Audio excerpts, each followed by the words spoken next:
오늘은 갈라디아서 3장 15절부터 29절의 말씀을 통해서 율법과 복음의 관계하는 제목을 가지고 함께 은혜를 나누고자 합니다.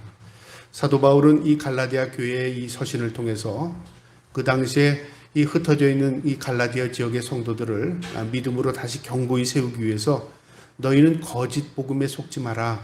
그리고 참된 복음 안에서 너희들 믿음을 지켜라 하는 경고의 메시지입니다. 거짓 복음. 그래서 믿음에는요, 겉모양만 보면 믿는 것 같지만 거짓된 믿음이 많다는 겁니다. 언제부터 이 거짓된 믿음이 생기게 됐냐면 예수 그리스도께서 승천한 이후부터 복음이 전파되는 그 순간부터 거짓 복음은 이 땅에 점점 퍼진 겁니다. 그러면 오늘날은 어떻겠습니까? 마찬가지로 오늘날도 거짓 복음에 속는 많은 사람들이 있다 그 말이죠. 그래서 우리가 성경을 기반으로 믿음을 세우지 않으면 우리의 믿음이 그냥 껍데기에 불과할 수 있습니다. 믿음을, 성경을 그저 덮어놓고 그저 들려주는 말씀만 가지고, 들려주는 이야기만 가지고 신앙생활 하다 보면요, 우리의 믿음이 흔들릴 때가 있습니다. 그래서 믿음은 어떻게 하냐면 예수 그리스도가 우리의 믿음의 기초가 되어야 합니다. 그 예수 그리스도를 기초로 해서 우리의 믿음을 세우는데, 그 예수 그리스도란 말은 무슨 말이냐면 예수님, 우리가 몸뚱아리 위에다가 우리의 믿음을 세운다 그 말이 아니라 예수 그리스도는 곧 말씀이라는 말씀 위에 우리의 믿음을 세워야 한다 그 말이죠. 그러니까 성경 말씀의 기초로 해서 우리의 믿음을 세워야 한다는 겁니다. 사도 바울은 이 갈라디아 교회에게 뭐라고 말하냐면 거짓 복음에 속지 말라고 하면서 의인은 오직 믿음으로 말미암아 산다고 말합니다. 우리가 하나님이 주신 그 믿음 안에서 살아야 하나님 앞 구별받은 백성, 택함 받은 백성으로 천국 간다 그 말이기도 한 겁니다.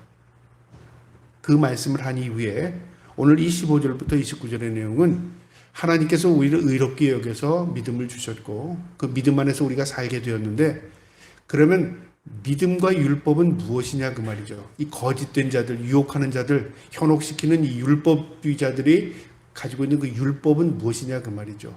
율법은 필요 없는 것이니까 다 버리고 이제 우리는 복음을 받아들이니까 오직 그저 예수만 믿고 주여 믿습니다 하면 되는 거냐? 그게 아니라 그 말이죠. 그래서 오늘 좀 더 체계적으로요, 15절부터 29절에 율법과 복음의 관계를요, 아브라함의 예를 들어서 설명하는 겁니다. 아주 중요한 내용입니다. 우리 믿음의 어떤 교리적인 기초를 세우는 말씀이기도 하고요.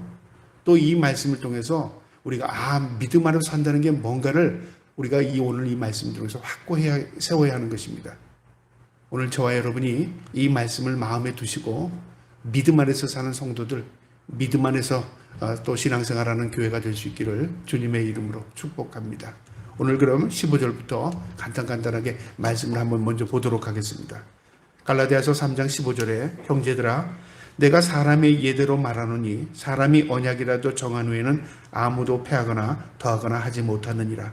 한 예를 들어서 사도 바울이 이 율법과 복음을 설명하는데요, 먼저 약속이라는 주제를 가지고 설명합니다. 약속이 뭐냐면 하나님의 복음입니다. 복음이 약속입니다. 내가 너를 구원하리라. 예수 믿으면 구원받는다. 다 약속입니다. 아직 우리는 구원받은 사람으로서 살지 않습니다. 그러니까 천국 간 사람이 아니라 그 말이죠. 우리는 언젠간 천국의 백성이 될 겁니다. 자, 그런 전제에서 사람의 약속을 한다 그 말이죠. 서로 어떤 약속을 합니다. 우리 언제 만나자. 내가 너에게 그걸 줄게. 우리 그곳에서 또 우리 어떤 일을 하자. 사람과 사람끼리 서로 약속을 하면요, 그 약속을 지키려고 노력합니다. 일방적으로 그 약속을 해놓고 패하면은 약속을 어긴 사람이 되는 겁니다. 그러니까 서로 상대끼리 약속을 했다면 그 약속은 지켜나가기를 서로 노력한다 그 말이죠. 사람일지라도 그런다 그 말이죠. 하물며 하나님과 사람이 약속한 것은 결코 이 약속은 어긋나지 않는다 그 말이죠. 사람이 그것을 어긋낼 수는 있을지라도 하나님을 스스로 약속한 것을 하나님께서 폐기하지 않아요. 왜냐하면 하나님은 신실하시기 때문에. 그래서 약속이라는 이 하나의 주제를 가지고 율법과 복음을 지금 설명해 나가는 겁니다. 사람끼리 약속해도 이 약속을 지키려고 노력하는데 하물며 어떻게 했느냐 그 말입니다. 16절에요. 이 약속은 아브라함과 그 자손에게 말씀하신 것인데 여럿을 가리켜 그 자손들이라 하지 아니하고 오직 한 사람을 가리켜 내 자손이라 하였으니 곧 그리스도라. 하나님께서 아브라함에게 약속하셨는데요. 무슨 약속을 하셨냐면 내가 가나안 땅을 주리라. 네가 지금 이 유리 방황하는 이 땅에서 너에게 주실 땅, 하나님의 약속의 땅을 주겠다는 겁니다. 땅의 개념은요, 안식을 의미합니다. 우리가 말하는 부동산의 의미가 아니라 성경은 내가 너에게 안식을 주겠다. 기거해서 편안히 살아갈 수 있는 땅을 주겠다는 얘기고, 자손을 주겠다는 거, 후손을 주겠다는 얘기인데 여기 아주 중요한 얘기가 있습니다. 자손들이라 하지 아니했단 말이죠. 자손들이라는 말은 복수잖아요. 영어 성경을 보면 분명히 나옵니다. 그런데 하나님께서 주시겠다는 약속은 뭐냐면 단수였어요. 자손을 주겠다고 얘기했어요. 그런데 우리가 아브라함의 후손들이 여러 될 줄을 생각했지만 아브라함은 이삭을 통해서 그 자손을 번성해 나갔습니다. 제가 성경 참고로 한번 말씀드리는데 창세기 13장 15절 16절에 이렇게 말씀하십니다. 보이는 땅을 내가 너와 내 자손에게 주리니 영원히 이루리라. 하나님의 약속입니다. 그러면서 16절에 내가 내 자손의 땅에 티끌 같게 하리니 사람이 땅에 티끌을 능히 셀 수 있을진데 내 자손도 세리라. 티끌은 뭐냐? 어마어마하게 많은 수를 의미하는 것인데요. 여기 성경을 보면 단수로 되어 있습니다. 내 자손들이라고 하지 않고 내 자손이라고 말했습니다. 이 자손의 의미가 뭐냐면 예수 그리스도라 그 말이죠. 우리가 때로는 자손들을 준다니까 아브라함을 통해서 자손을 계속 번성해 나간다. 그런데 이 단수를 쓴 이유는요, 바로 예수 그리스도를 지칭하는데 예수 그리스도를 통해서 열방이 복을 받습니다. 예수 그리스도를 믿는 모든 자가 아브라함의 후손이 되는 것입니다. 상징성을 가지고 있는 거죠. 굉장히 중요한 내용입니다. 그래서 우리도 오늘날 믿음으로 사는 모든 성도는 다 아브라함의 자손 후손이 되는 겁니다. 믿음으로 산다는 것은요. 그래서 곧 그리스도라 17절에요. 내가 이것을 말하노니 하나님께서 미리 정하신 언약을 430년 후에 생긴 율법이 폐기하지 못하고 그 약속을 헛되게 하지 못하느니라. 이제 율법과 복음을 설명하면서 복음이 먼저였다, 약속이 먼저였다 그 말이죠. 하나님께서 아브라함에게 약속한 이후에 율법은 언제 생겼냐면 430년 후에 모세를 통해서 하나님께서 이스라엘 민족에게 주신 그 율법이 법이다 그 말이죠. 그러니까 먼저 된 게 뭐냐면 약속이었다 그 말이죠. 그러면 아브라함이 약속을 믿고 간 거지 율법을 행했기 때문에 하나님께서 아브라함을 택한 거 아니라 그 말이죠. 순서가 중요하죠. 세상의 법에도요, 상위법이 있고 하위법이 있습니다. 모두 똑같은 법입니다. 그런데 어느 법이 더 중요하냐면 상위법이 더 중요합니다. 그래서 우리는 상위법, 가장 위에 있는 법이 헌법이죠. 우리가 아무런 법을 많이 만들어도요, 국회에서 그 법이 헌법의 대치가 되면 그 법은 폐기돼야 합니다. 그래서 우리가 법을 만들어 놓고 그 법을 적용하다가 보면 사람들이 이것은 헌법에 위배된다. 이거는 인간의 자유를 침해한다. 이것은 종교의 자유를 침해한다. 그 항목이 적용이 되면 그 법은 폐기돼야 되는 것입니다. 그러니까 인간들도 이렇게 상위법, 하위법이 있습니다. 하나님께서 우리 인간에게요, 너희가 율법을 지켜야 구원받는다고 했다면 반드시 우리는 율법을 통해서 구원받을 것입니다. 그런데 하나님은 아브라함에게 먼저 약속을 주셨습니다. 그 아브라함에게 언약입니다. 그 약속대로 산 아브라함이 믿음의 조상이 된 것입니다. 그래서 우리는 믿는 모두는 다 아브라함의 후손이 된 것입니다. 그리고 그 이후에 430년 이후에 모세를 통해서 시내산에 준 언약, 그 약속 율법은요, 인간이 타락하고 죄 가운데 자신의 죄를 깨닫지 못해서 하나님께서 인간들에게 어느 테두리를 준 겁니다. 그것을 지금 이 사도 바울이 설명하고자 하는 것입니다.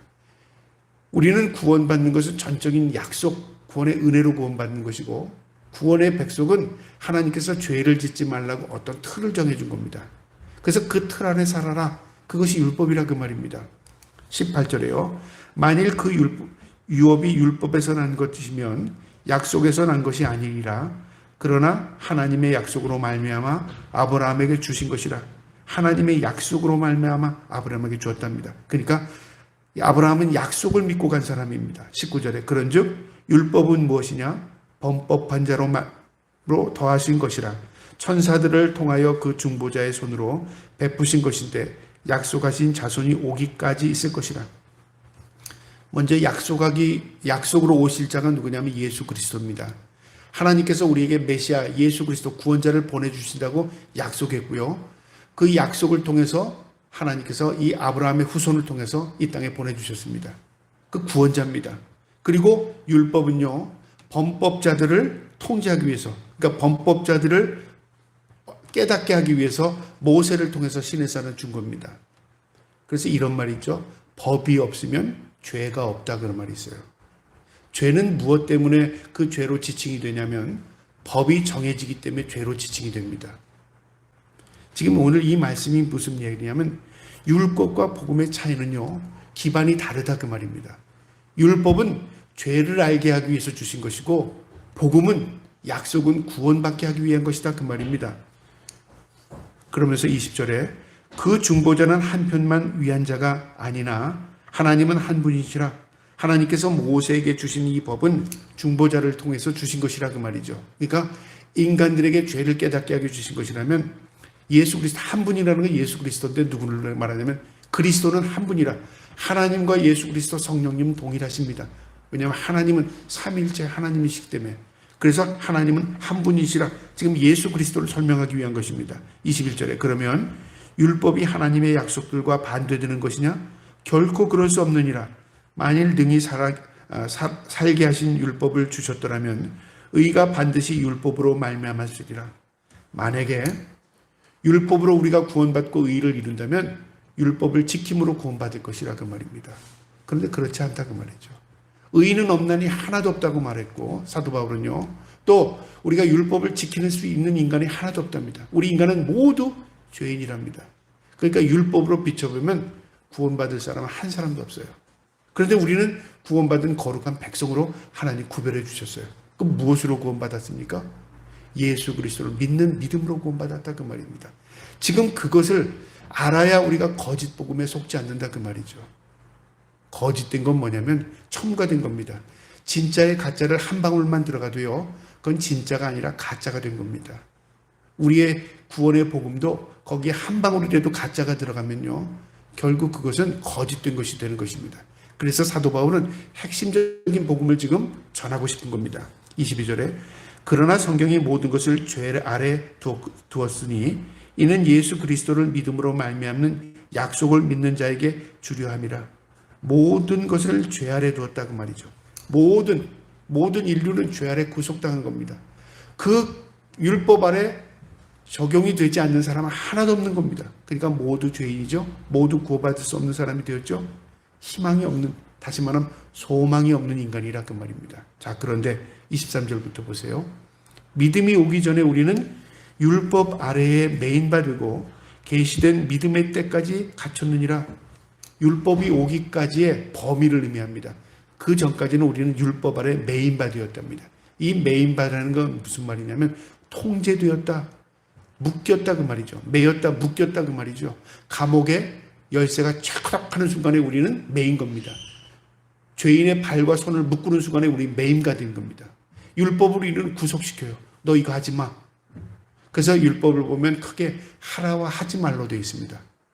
하지 말라고 한 것을 하면 죄인이고요, 하라고 한 것을 하지 않으면 죄인입니다. 그러면 그 율법대로 하라고 하지 말을 지킬 수 있는 인간은 아무도 없습니다. 절망이죠. 그러니까 우리는 매임받은 겁니다. 언제까지요? 믿음이 오기까지. 믿음의 핵심이 누구냐면 예수 그리스도입니다. 예수 그리스도가 이 땅에 오시기까지 우리 인간에게 소망이 하나도 없었습니다. 자, 그런데 24절에 이같이 율법이 우리를 그리스도께로 인도하는 초등교사가 되어 우리로 하여금 믿음으로 말미암아 의롭다함을 얻게 하려 함이라. 율법은 어떤 역할을 하냐면 초등교사, 초등학교 선생님 역할을 한다는 거죠. 오늘날 초등학교 교사를 의미하는 게 아니라요, 그 당시의 의미입니다. 그 당시에는 부잣집이나 귀족들에게는 가정교사가 있었습니다. 그 가정교사는 어린아이가 자랄 때 뭘 가르치냐면요, 이 아이가 밥을 먹는 거, 옷을 입는 거, 그 다음에 생활하는 예법, 그 다음에 무엇을 어떻게 해야 하는 것을 하나하나 그 가르칩니다. 그 가정교사인데 이 가정교사의 신분이 뭐냐면요, 종이었습니다.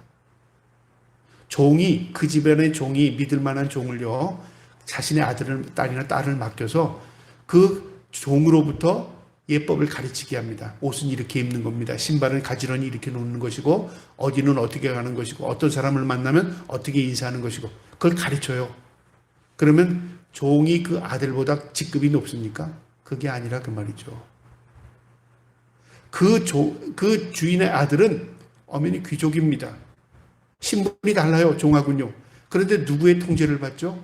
그 가정교사의 통제를 받고 배우는 것이라 그 말이죠. 우리가 예수 그리스도가 이 땅에 오기 전까지는 우리가 법 아래 노인자로서 그 법 아래 테두리 안에 살았다 그 말이죠. 그래서 법 때문에 우리가 죄인임을 깨닫는 겁니다. 알게 된 거라 그 말입니다. 25절에 믿음이 온 후로는 우리가 초등교사 아래에 있지 아니하느니라.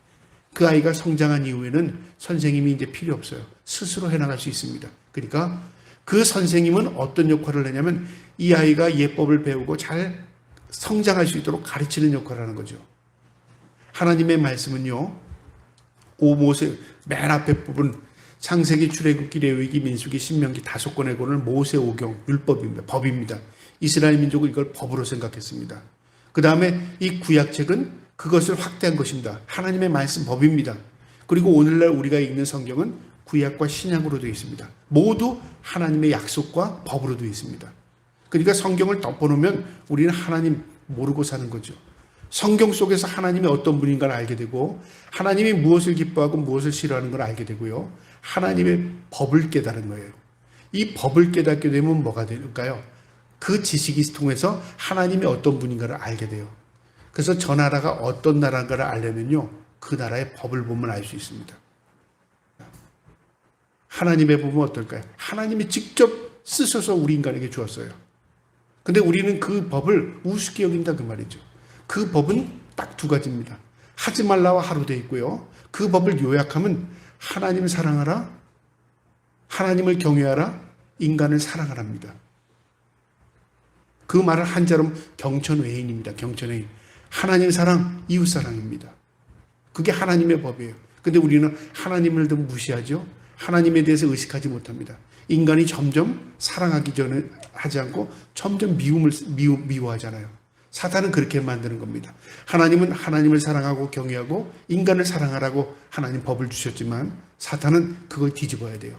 인간끼리 서로 미워하게 만들고 하나님을 무시하게 만드는 겁니다. 그걸 회복해야 한다 그 말입니다. 26절에 너희가 다 믿음으로 말미암아 그리스도 예수 안에서 하나님의 아들이 되었으니 믿음으로 하나님의 아들이 됐습니다. 그 믿음은 예수 그리스도를 구주로 믿는 겁니다. 27절에 누구든지 그리스도와 함께 합하기 위하여 세례를 받는 자는 그리스도로 옷 입었느니라. 우리가 예수 그리스도를 믿고 예수 그리스도의 믿음을 고백하며 살면 예수 그리스도와 합한다는 거 일치가 된 겁니다. 한 몸이 되었다 그 말이죠. 그러면은 영적으로 우린 예수 그리스도의 옷을 입은 겁니다. 그럼 예수 그리스도의 거룩한 옷을 입었다는 것은 하나님께서 우리를 거룩하게 봐준다 그 말이죠. 하나님의 자녀로 봐준다 그 말이죠. 그러니까 내가 거룩해서 의로워서 하나님 앞에 가는 게 아니라 내가 믿음을 가졌을 때 하나님께서 예수 그리스도의 옷을 입은 것처럼 우리를 봐주는 겁니다. 그러면 하나님께서 우리를 아들, 자녀로 삼아주시는 겁니다. 영적인 겁니다. 28절에요. 너희는 유대인이나 헬라인이나 종이나 자유자나 남자나 여자나 다 그리스도 안에서 하나니라. 무슨 말이냐면요. 내가 예수를 믿게 되면 신분의 차이, 이건 민족의 차이가 없다고 말해요. 흑인이든 황인이든 백인이든 유대인이나 헬라인이라 그 말이고요. 종이나 자유인이나 신분이 필요 없다고 그 말이죠. 대통령이나 귀족이나 천민이나 그런 차이가 없는 거라면 그 말입니다. 예수 그리스도는 믿음으로 남자냐 여자냐 그 차이가 없다 그 말이죠. 모두 예수 그리스도 안에서 한 인간으로서 하나님의 창조 피조물로서의 인간으로서 하나님의 자녀가 될 수 있다 그 말이죠. 신분, 계급, 그 다음에 성별 차이 아무것도 없다 그 말이죠.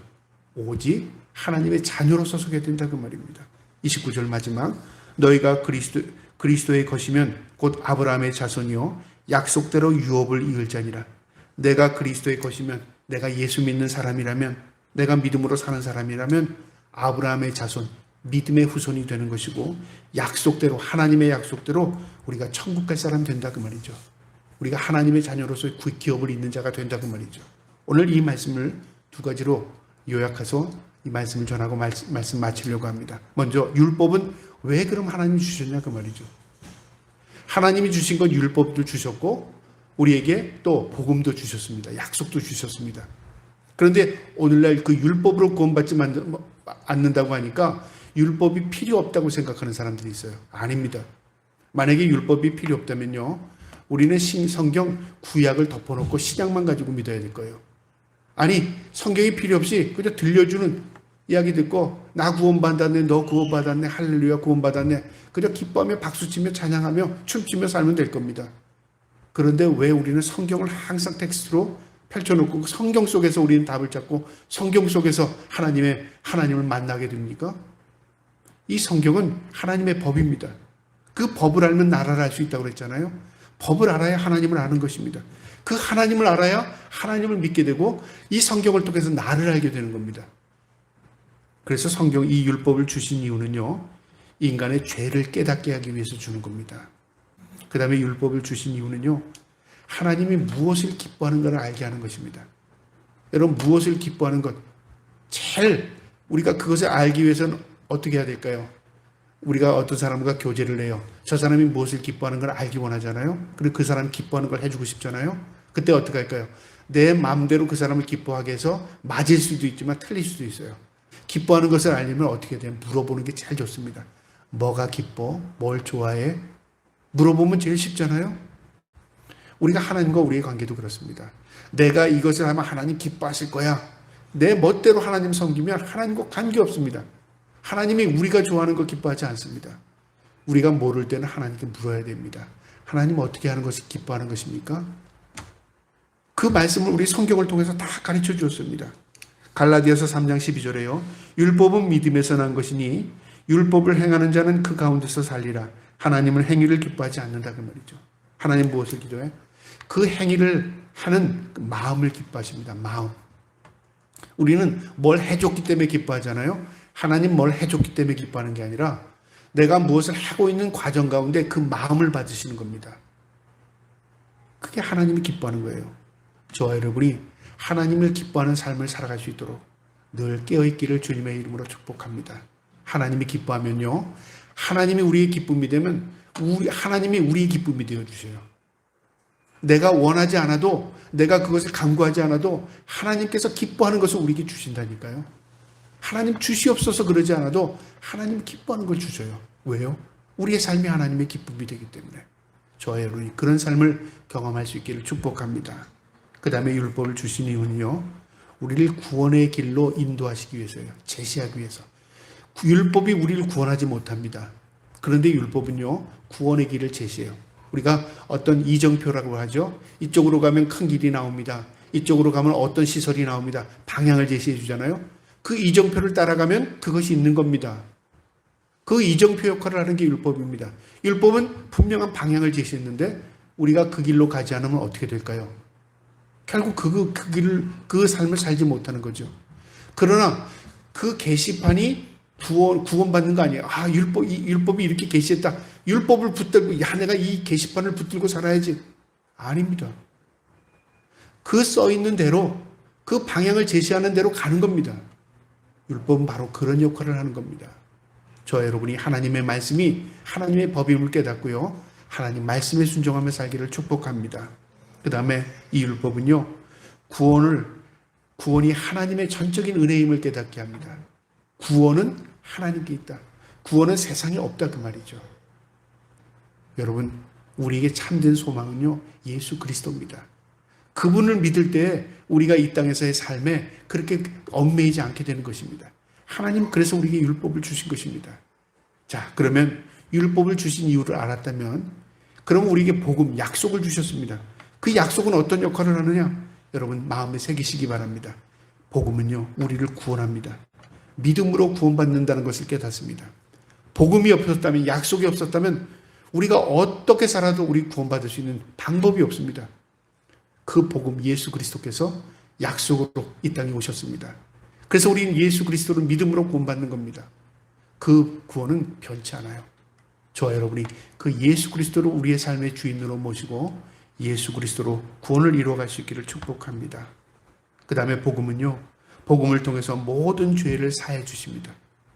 여러분, 율법은 우리 죄를 깨닫게 한다고 그랬죠? 복음은 우리의 죄를 사해 주십니다. 예수 그리스도는 우리의 삶의 주인으로 오셔서요, 우리의 죄를 다 씻어 주십니다. 왜 그럴 능력이 있으시냐면 내 죄를 대신 치러 주셨습니다.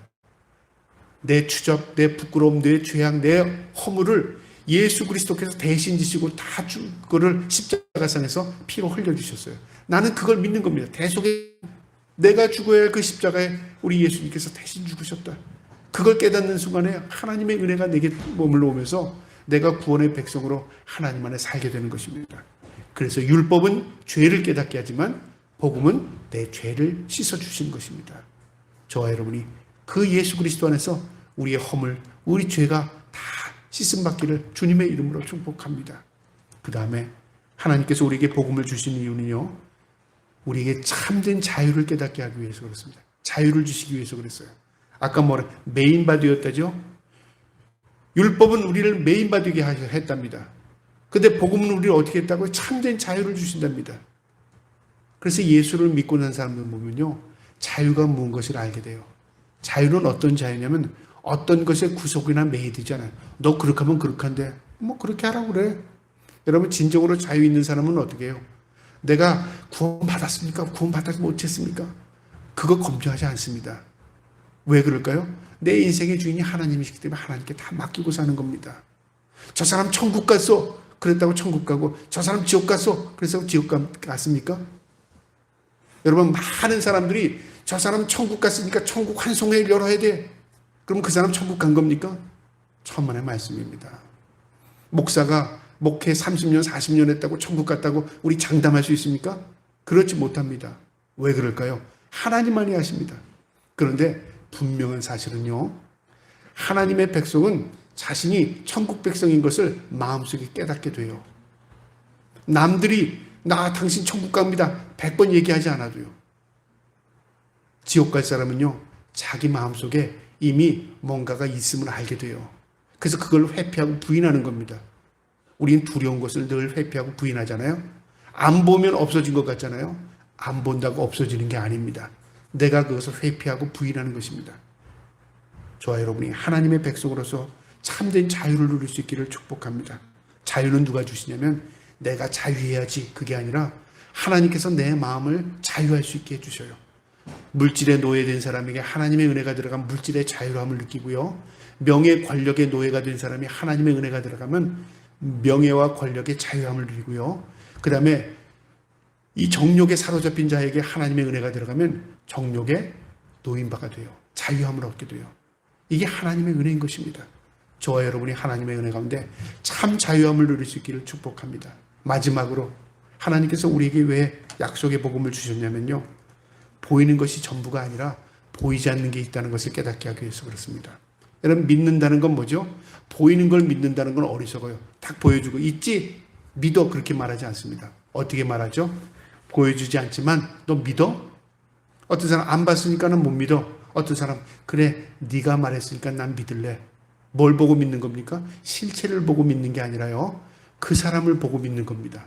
믿음은 바라는 것들의 실상이요, 보지 못하는 것들의 증거랍니다. 믿음은 결코 본 것을 믿는 게 믿음이 아닙니다. 우리는 믿음으로 사는 사람입니다. 누구의 말씀이요? 하나님의 말씀입니다. 그 하나님이 약속해 주셨습니다. 그분이 누구신데요? 세상을 창조하신 분이십니다. 우리는 그분을 믿습니다. 그 믿음을 가지고 우리는 소망 가운데 바라보는 겁니다. 그들이 천국 가는 겁니다. 아주 단순하지만 가만 보면요, 믿음이 진짜 하나님의 은혜요 선물이라는 걸 깨닫게 됩니다. 여러분, 우리에게 왜 복음을 주셨냐면 바로 소망을 하나님께 두라는 것입니다. 천국이 있음, 보이지 않는 세계가 있음을 깨닫게 하는 겁니다. 여러분, 하나님께서 우리에게 복음을 주시고 약속을 주신 이유는 바로 보이지 않는 세계, 천국이 있고요, 보이지 않는 신령한 것도 있고요, 보이지 않는 실체가 있음을 알게 하신 것입니다. 저와 여러분이 이 복음 늘 마음에 새기고 예수 그리스도를 나의 삶으로 주인으로 모시고 믿음으로 살아갈 수 있는 저와 여러분 될 수 있기를 주님의 이름으로 축복합니다. 아멘.